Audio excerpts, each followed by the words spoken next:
When raising a reader is used the correct way, it can make those changes that need to be made. But there are factors that block successful implementation. The first factor is lack of implementer involvement in the process. See, this is where the buy-in is so important.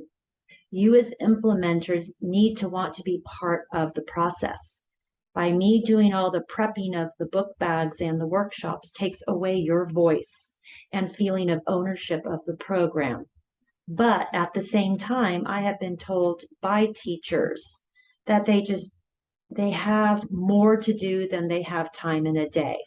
So I do all the work that I do to support you, the teachers, in order to make the process easier in hopes that that would help keep the program going and put books into families' homes. So honestly, I don't mind helping you. I want to help you because I understand that lack of time. But if you can just set time aside at the beginning of every school year to assemble your red book bags and plan and contact me to do your workshops and orientations, you will have a better idea of what books are in your red bags. So it takes a little time up front, but once that it's all completed and planned and ready to go, the checking out and the checking in of the bags takes minutes at a time. It is a good idea, like I said, to assemble your own book bag so you can familiarize yourself with the book titles. Another factor is lack of good interpretation of the research. Like we were discussing earlier, growing up in a home packed with books has a large effect on literacy in later life. But a home library needs to contain at least 80 books to be effective, according to this new research. And raising a reader brings a minimum of 75 to 100 books into your family's homes. Just depends if they're school age or preschool age. And not just any books, but award-winning bilingual and bicultural books. And also STEM and financial literacy and rhyming, and well, you get the picture here. It's a variety of books. And I'm not even counting the books they may already have in their homes or the books that they borrow from the libraries. These families need books in their homes. They can never have too many books. Another factor is high staff turnover.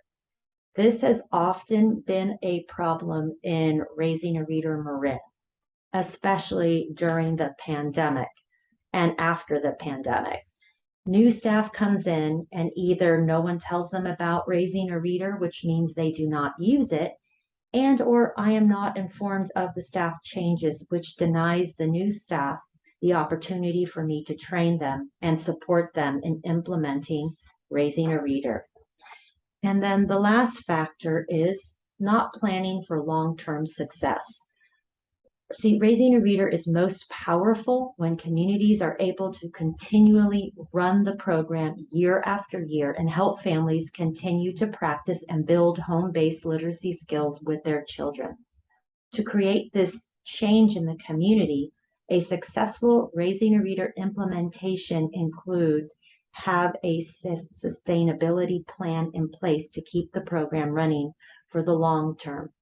So year after year, many of the raising a reader classrooms in Marin were missing more than the replacement policy would replace. So the difference of what the policy would pay for versus what the school was responsible for was so much more than it should have been. And for this reason, raising a reader Marin had to implement this policy in the 2018-2019 school year, or else there was no way to sustain the program in Marin ourselves. We need your help in taking care of the program, talking to families about the importance of the program and taking care of it. In other words, setting money aside in your budget. But don't forget, I am here to support you. So please put my number in your cell phone or have it in a place that you can find it, and call me if you need support, if you just need ideas. That's what I am here for.